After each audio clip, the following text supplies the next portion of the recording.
Okay, we're recording. So, first of all, Colin, welcome to the first inaugural launch of our magazine, The Other Side Press, which is aptly named. And we're just going to use this opportunity to have a chat and to bring information about mediumship and what we do as mediums to our audience and to other people that are interested, and obviously let people know about your excellent work. And for those of you that are tuning in here, if you can't hear anything or you can hear Colin's dogs very, very close to him, you'll actually hear them in the background. But Colin is a spectacular medium that I've known about for many, many years and seen him on TV as I was developing. And obviously now we've developed a friendship, and we're moving forward with various things, and it's an absolute delight to have you here. Now, for some reason, I'm now looking at your groin. I don't know what's happened there. I just moved. I just I turned up. So. This is it. Editing. We'll be doing editing, so we'll need to splice it a little bit. I don't do those sort of videos anymore. And you know, it's a great thing to see, because obviously I think everybody who has an idea of what a medium is tends to think that we're, shall we say, supposed to be holier than thou and very spiritual and never lie, never do anything, never swear. And I think it's I think people have a very peculiar idea of spirituality. I don't have a great deal of patience with, tree huggers and, people that go around with their head in the clouds all the time. That's not spirituality No. at all. Spirituality is about how you try to conduct yourself in life, how you behave towards other people, what your intention is. I'm always very, very suspicious of people constantly telling people how spiritual they are. The kids these days have a very good saying, which is, it's all very well talking the talk, but you have to be able to walk the walk. I think that's true, and I think something that I've discussed a lot recently, and I've noticed a lot. There's a great deal of elitism in spirituality, and this is one of the things that we wanted to bring this magazine together and this publication together, because I know as myself as an up and coming author, my wife is an up and coming author, and what I found is you tend to, when people, other spiritual teachers, especially out here, they sometimes, and well, in other parts of the world, they become very elitist. The minute they have managed to make it, the minute they have made it as somebody, or as somebody who's respected as a teacher, everything else gets forgotten about, and they don't want to know you, and it's all about them, and it's all about what they can do, and it's all about their business. One of the things that I've noticed with you is you've maintained your roots more than probably anybody that I've known. You still officiate, which is an amazing thing. You still do your work as a spiritualist minister, and you maintain that spiritual integrity. Whereas I think there's a lot of counterparts, a lot of people, and certainly people that I've bumped into and I've met, are very elitist, and it's, I'm such and such a person, and I do this, and when you ask them to help or to get involved or anything in any way, they tend to shut you off, because their spirituality becomes an elite spirituality that only a few can either afford to follow or can learn from, or they just like the adulation. I've noticed that a lot, in not just in mediumship, but in a lot of spiritual organisations, and it's great to see that someone like yourself maintains that natural level. You don't come out as being elitist in any manner, and you're very approachable to everybody, and I think that's an amazing thing. Well, there's no point in adopting that attitude. It's I suppose maybe I feel somewhat different because I came from the background of the spiritualist churches, and I went into my first development circle when I was 15, and even before my first circle leader started to help me to evolve my mediumship and my healing work, the first thing that she tried to instill in us was a sense of humility. I remember one of her favourite expressions used to be, "You're only as good as the last message you gave." That's true. She used to say to me, "It doesn't matter whether you're demonstrating to." I suppose the biggest audience I've ever done was over 3,000, or as the Saturday just gone, I did a church service for 35 people. See, that's amazing. You know, I think the fact that you go and you still serve the church is phenomenal. And I haven't served the churches since I came out here, but I will be doing. In fact, I'll be going down to Fort Lauderdale to my friend's church, Kevin, and I've promised to go down and do something down there for him and do some workshops. So I think it's very important that we don't forget our roots. I think it's very important that we remember why we're there and what we're doing, and that tends to get forgotten about a lot, you know. And I think there's a lot of upcoming mediums, or even fledgling mediums, or people that are interested in it, that are doing it kind of for the wrong reasons. I'm not going to promote my own book, and it's not out yet. But in the book that I've written, that I finished, that I'm waiting on coming out, I coined a phrase called the Gucci handbag syndrome, which I termed as a part of mediumship, that I thought, well, it's always the coolest thing to do. It's the new handbag to have, or it's the new jacket to have, and people see it. They don't see it for what it is. They don't see the divinity in it, and they don't see the spirituality in it, or, you know, how it's healing and how it helps people, you know, see it as something cool to do. Well, you see, I've never really seen being a medium, being a healer, being a minister now as a career. I've always thought of it as a vocation. I wonder how many choose that word. Well, I wish more would. And you know, I think, you know, when you come to celebrity, is what other people see you at. You must never ever see yourself as that yourself. It's someone said to me recently in a TV interview, how does it feel to be one of the UK, if not the world's most famous mediums? I said, I've never thought of myself as famous. I may be well known, but I don't think of myself as famous. You know, and I think sometimes, you know, that some of the up and comings need to think, you know, something came up recently. I was talking about a couple of the old mediums, people who I greatly admire, people like Doris Stokes, Leslie Flint, and Gordon Higginson, and Rob Stevens, who were people in my youth who were incredibly well known mediums. Yeah. And other than that generation who remembers them, nobody remembers who they are.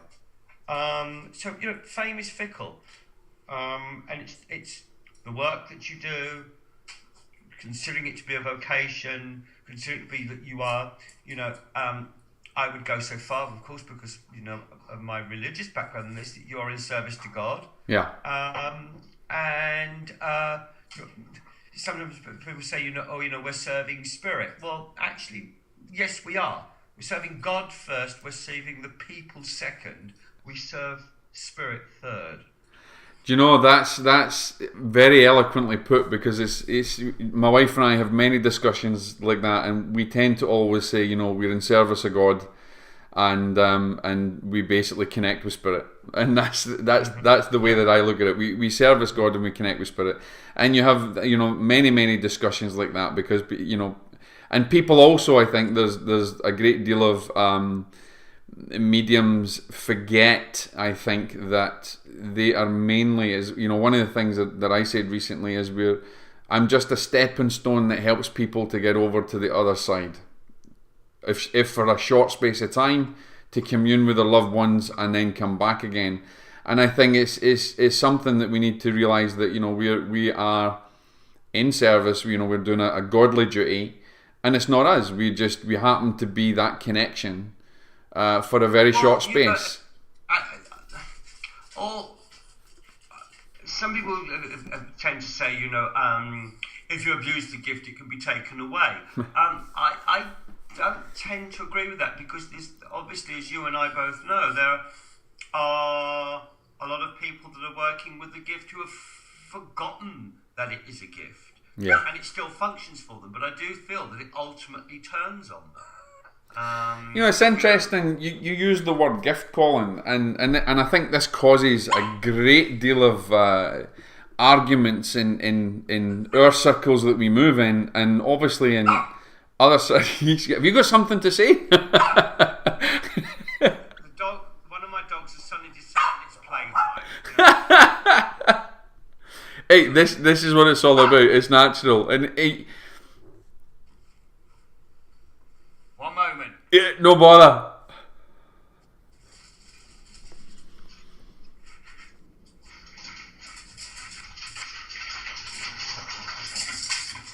I'm going to do a little bit of bribery here and feed them crackers as we're talking.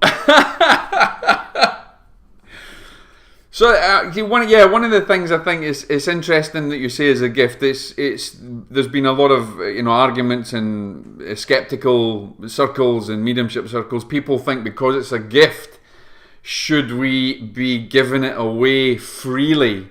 How do you feel regarding that side of things? Well, as I've said, I think of it very much as a vocation. But even with a vocation, you have to earn a living. Yeah. And there is nothing to say that you shouldn't earn a good living. No. But you have to make moral judgment calls. You have to look at times when, yes, you can charge a respectable amount, just as a private doctor or a private lawyer or a private therapist would. But then there are other times you have to look at a situation and have to say, there is no money to be made here, so therefore you give your services either for a very modest amount or for nothing. Yeah. I think it's important to create that balance. I think, certainly the way that I've conducted myself over the years is, obviously you earn a living from it, from what you do, but I've had a good balance of doing things a lot for charity, albeit very quietly, and tending to people who need it, that have been unfortunate that that can't do it. I think you've got to get a balance in your time, and a balance. One of the things that my partner and I have done, at least for the last 7 years, is we work on the principle that many other religions have adopted, and we work on the principle of tithing. So we look at what we've made, or what we're potentially going to make for a year, and then we say, okay, well, 10% of that we will give to charity. Yeah. And if life is good to you, if God allows you to have a good life, you have a responsibility to put something back. And you bless others. You bless other people along in your journey. Yeah. It's exactly that. I think there's been a great deal of misconception on what we do, in as you and I have spoken in the past, is recently this morning. What we do, we're not charging for a gift, and we're not giving people we're not saying to them that this is we're giving you this gift and we're charging you for it. We're not. We're actually, it's the time that we use and the time that comes for our preparation, our study, and everything. I have a mortgage to pay. Yeah. I've got 14 dogs to feed.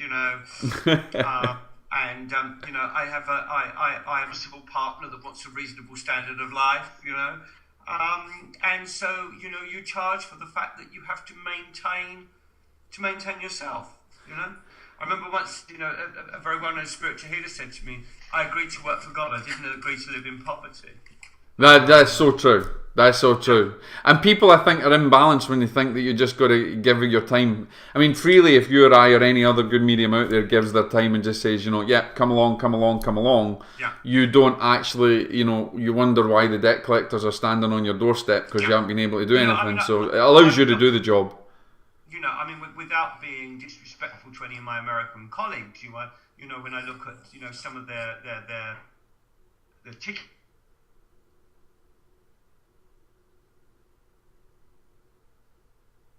for some of my counterparts in the UK, But in this time of what has been an economic recession, I've maintained my ticket prices below the £20 mark now for 4 years. I've noticed that. In fact, there's something I discussed. I said to my wife, I said, you know what, Colin's one of the few people that has maintained a standard for everybody to be able to achieve it. I think that's amazing. Put on e-doings of mediumship, they have to be accessible to the largest number of people. Because you need to touch them most.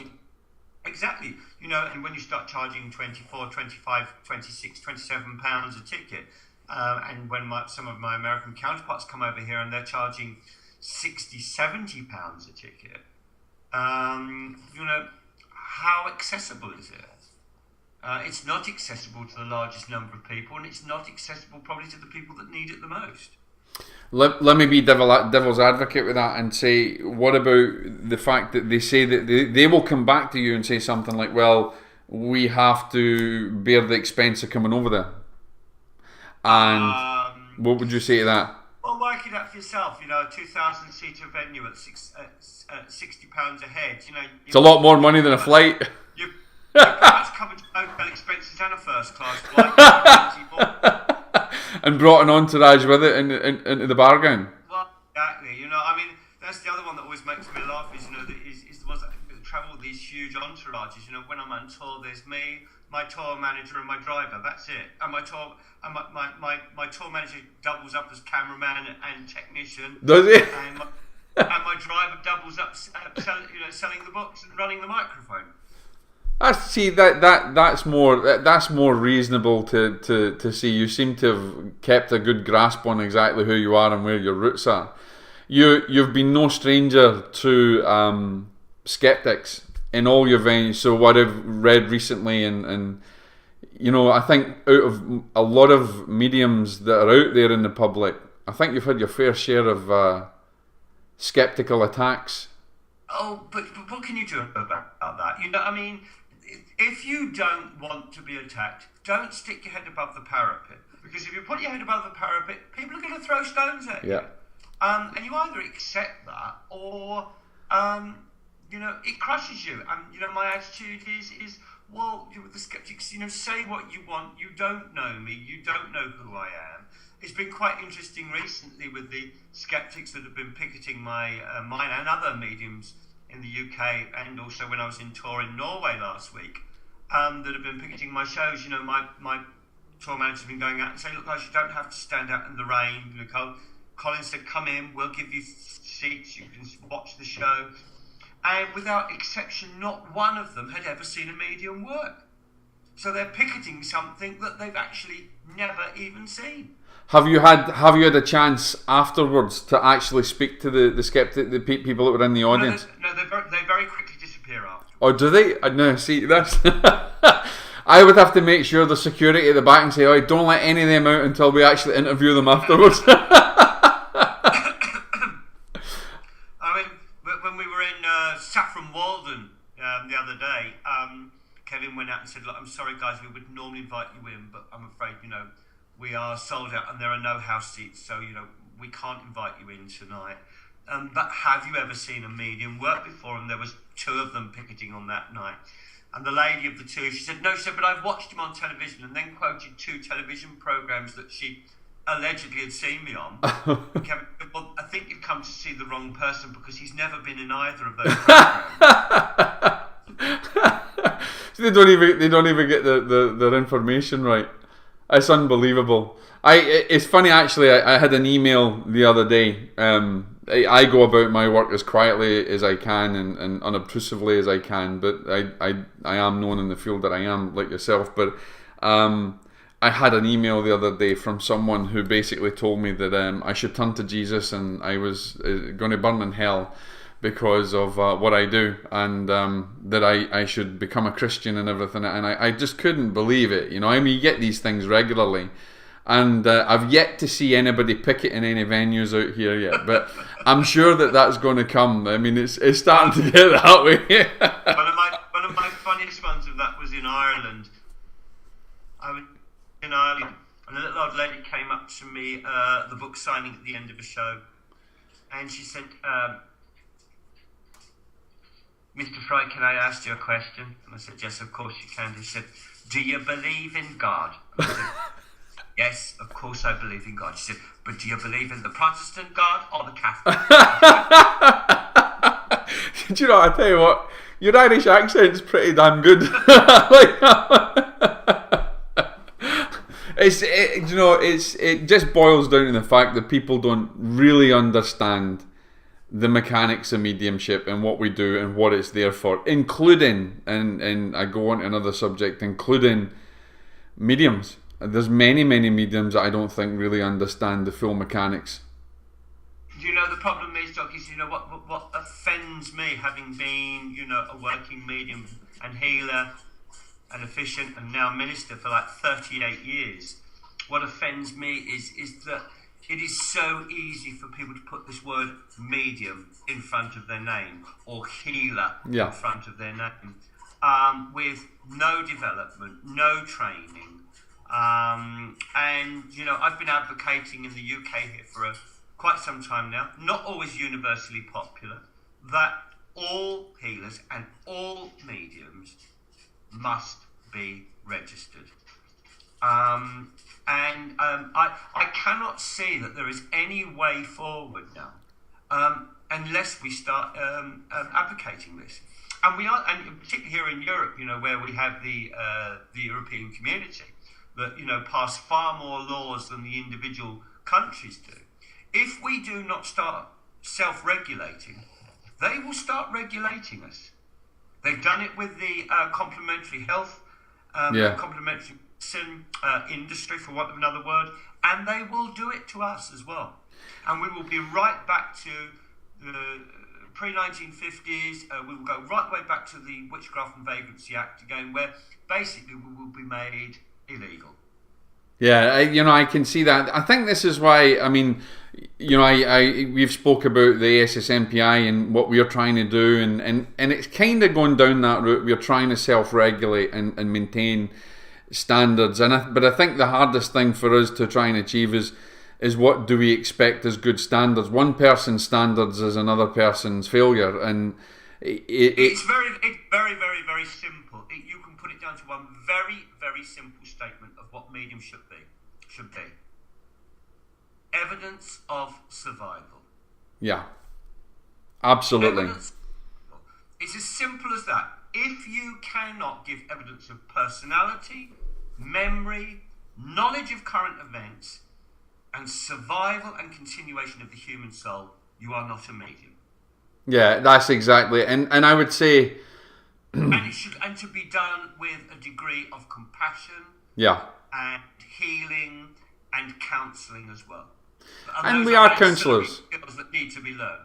And I think we are. I think one of the biggest things that certainly that I know that we've discussed in the past, and something that we want to move forward with is responsibility and understanding not only what our job is, how to actually deliver the messages, and how to do it with reverence, compassion, love, and to understand what the person is going through, and not to make it about yourself. To understand that person may be suffering. And also, I've seen some, as you have, I've seen some terrible deliveries. And I won't mention... Look, having the facts is not enough. It is how you deliver it. A message can either heal or it can harm. And like you, I have seen far too much of mediumship harming because of poor, ill-considered delivery, rather than it being considered, thought about. And please don't think that I'm being sort of condescending to the young when I say this, because I'm not.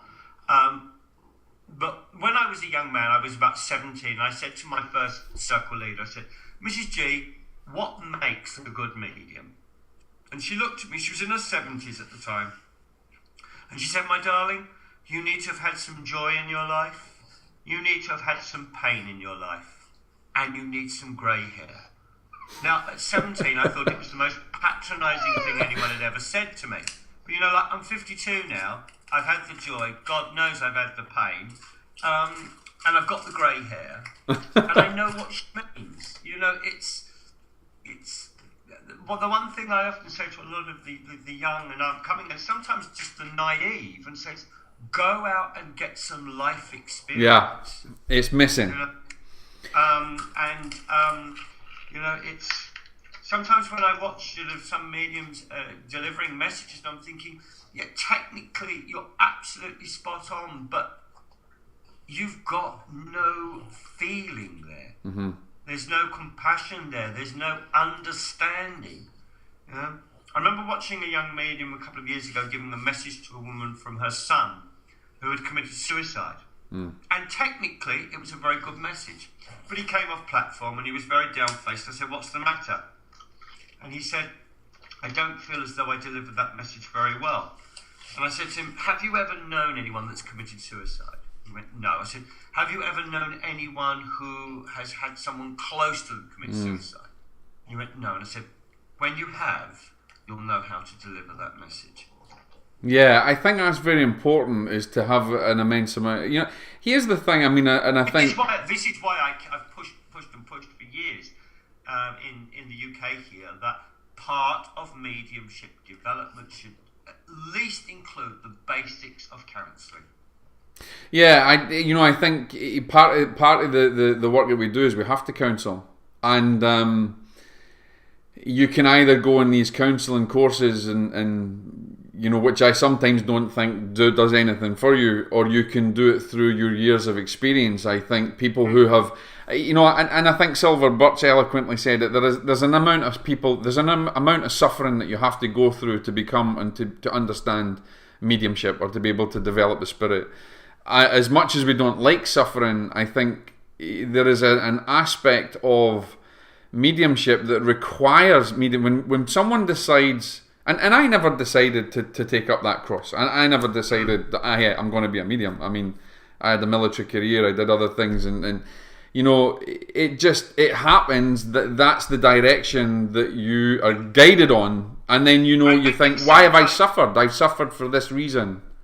I think sometimes as well, Jock, you know, the other thing that I think is really, really important for anyone that goes into the field of mediumship to understand is the limit of what we can do. Yeah. The limit of what we can do. And to sometimes be able to look at a person and be able to say, I am not what you need. What you require, I cannot help you. Yeah.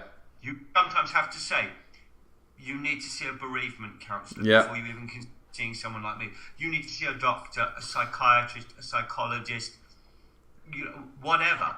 You know, we are not the you know, one size fits all for all problems. And I think there's far, far, far too many mediums and healers as well, I'm afraid, you know, that actually bite off more than they can chew. Yes. And do not have the good grace to recognise they are not what is required for a situation.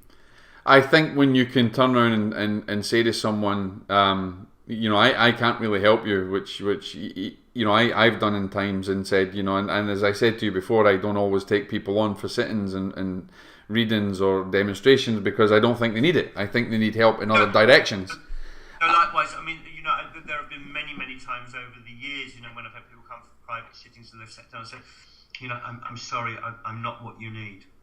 Exactly, and I think so, and I think other people, you know, and here's the thing as well. I think has the public's perception of what we do as mediums, do you think it's been disjointed over the years due to different entertainment? Well, I think in modern years, in recent years, of course, you know, there have been television programs like John Wedwood's Crossing Over, you know, my TV series The Sixth Sense. Yeah. What Lisa Williams has done and James Van Prague has done, which has shown mediumship in action. Yeah. Which is possibly the upside. Yeah. Then, of course, my friend Derek Okora here did a few things a number of years ago with Granada Breeze, when he was also doing mediumship live. I think probably the downside has probably been the proliferation of the ghost hunting programs Yeah. of varying degrees of quality. Yeah. Yeah, I've seen a few of them. That have sort of, I think, probably possibly highlighted a side of spirit phenomena that I think is being overemphasized. Yeah. You know, and not enough differentiation between what is a spirit connection and what is a ghost. I mean, a ghost to me is merely just a recording in the atmosphere Of an energy. Yeah, and even when there are, you know, I don't know whether you have had the same phenomena in the States, but we certainly have here of all of these ghost hunting companies that have sprung up off of the back of, you know, the likes of Most Haunted. Yeah. And you know, and it's quite frightening. I mean, it's, to me, a lot of it is like kids with a stick going and poking a bee's nest. They have absolutely no idea what they're doing and the problems that they could be causing. Well, here, no, you know, that Not leads. just for people on this side of life, But on the other side, passed over that are very close to this vibration and may have issues that they are trying to resolve. you know, it brings on a fantastic point, and I'm sure that, you know, when my next book comes out, it's going to be quite controversial, because that's one of the things that I've concentrated on, Colin, is that people have a rose-tinted coloured glasses idea of mediumship, especially when they're coming up, and it's the cool thing to do. But I don't think they realise that the interest in the paranormal, which, you know, you and I both know is normal, but the interest in it is also, there's a dangerous side that people don't really take on board. They don't think. Study any other branch of science, and you know, I've always said that spiritualism is.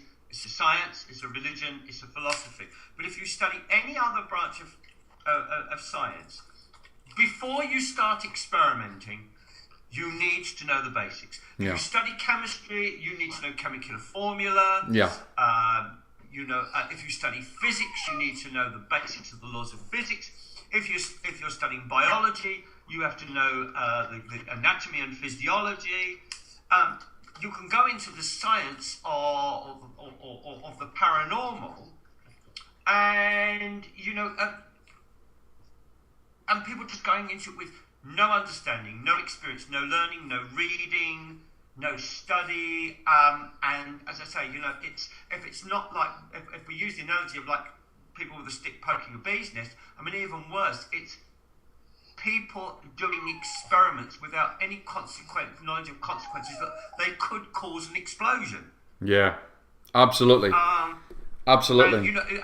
You know, there have been times when, you know, and I don't publicise it, when I have been called in where these people have been silly, conducted ill-considered experiments, something has gone disastrously wrong, and I've been called in to settle the whole thing down. And what they've done is they've just enraged some soul who was probably in a state of flux anyway. Yeah. And then they said, well, what did we do wrong? And I said, what you did wrong was you messed around with something that you just have no understanding of. And I think, and here's the thing, I've come across a lot of, you know, would-be professionals in our field that purport to go out and deal with these things and do clearances and all sorts of things, and I've honestly found, you know, if I've questioned them or I've sat and talked to them for any length of time, they don't actually really understand. A Geiger counter and a heat detector does not make you a parapsychologist. Or a medium, for that matter, and you know, and dealing with problems that might arise for people being very silly.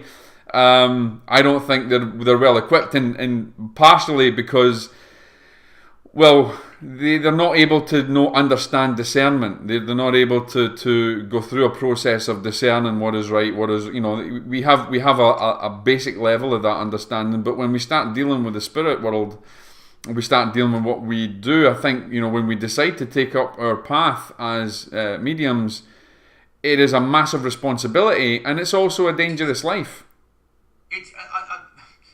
I don't want to sound pious about this, but, you know, the problem with modern society, full stop, irrespective of, you know, whether we're talking about the subject of mediumship and spirit communication or not, is there is not enough respect and reverence for God, by whatever name you call God. There is Absolutely. not enough. There is not enough respect for the discipline. There's not enough respect for the power and the importance of prayer, however you conduct that. And I just think that there are far, far too many people that are going into this and saying, "Oh, I am a medium," without any consideration that you have to condition yourself as a person, let alone whether you're a gift or not. You have to condition yourself as a person to undertake that vocation in life. I think they've got to understand that it's not an easy vocation to take. And it comes with, you know, in a lot of the writings that I've done, it comes with a responsibility. And as you said before, you put your head above the parapet, you're going to get shot. You've just got to accept that. There's no two doubts about it. And partially, a lot of that is to do with ignorance. What advice would you give to young mediums who aspire to be like yourself or aspire to be like other ones? What's the best bit of advice that you say you could give them? If they're young and they want to be famous, I would say go on X Factor. But if you want to serve people and you want to serve life, and you know, God may enable you to make a good living out of it. But your motivation must be to serve.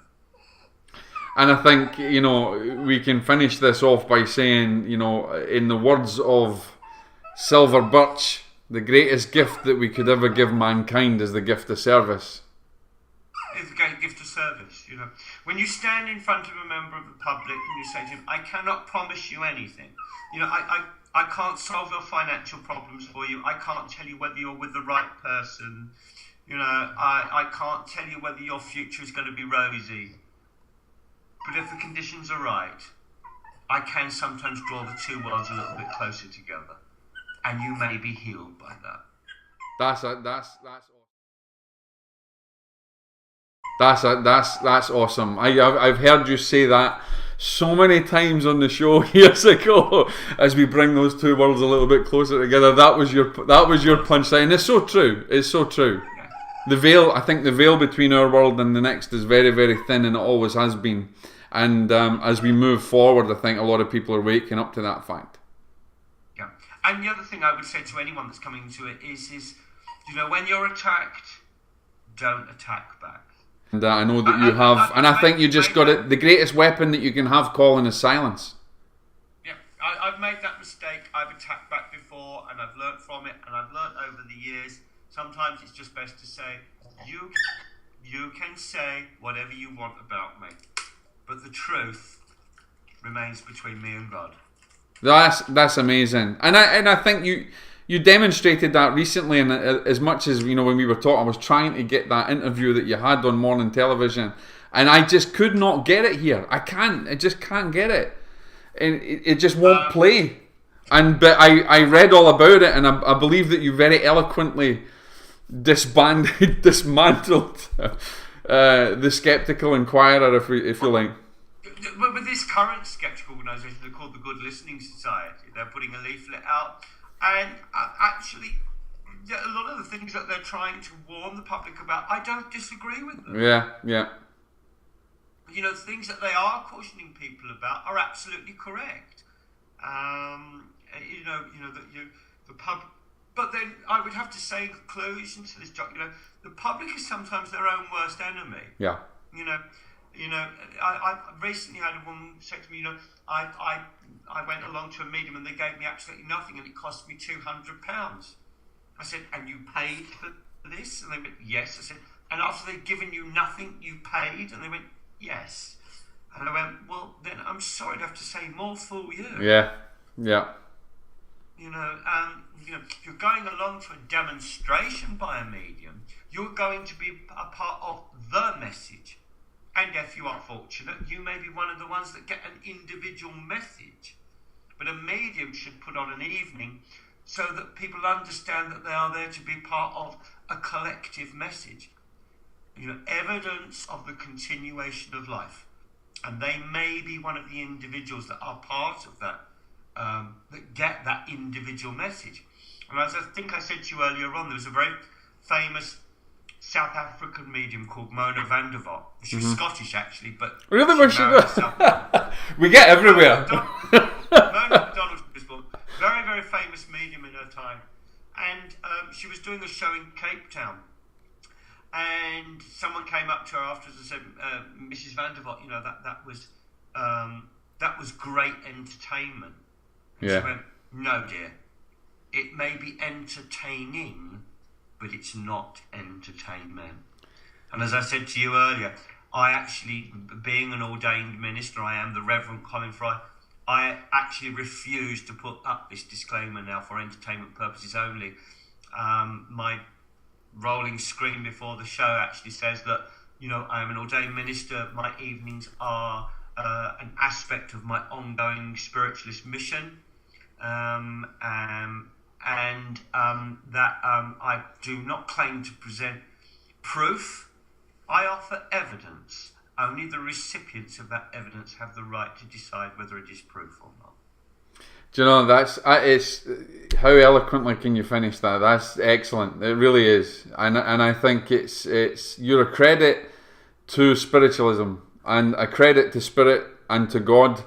And that your work, you know, and I hope your work continues for many years to come, and that we're laughing for many years to come at the state of the skeptics. I think I must have a pretty cool relationship with God, because the things that I've been through in my life, He's enabled me to carry on breathing. So you're doing something right, that's for sure. Well, listen, we're going to finish off there because I know you're very busy and I don't want to keep that going forever. But this hopefully won't be the last time that we'll speak and do webinars or interviews on, and hopefully we'll get you over here to America and show them how it's done. Not back to America, but yes. So we'll speak again soon. Absolutely, that was brilliant. All right, Colin. God bless. God bless. Take care. Right. Well, the ASSMPI would like to thank Colin Fry for spending the time with us and being the first medium for our Medium in the Spotlight for the online magazine, The Other Side Press, and we can guarantee it won't be the last time that you'll see Colin here, and hopefully over here in the States as well. God bless everybody and stay tuned.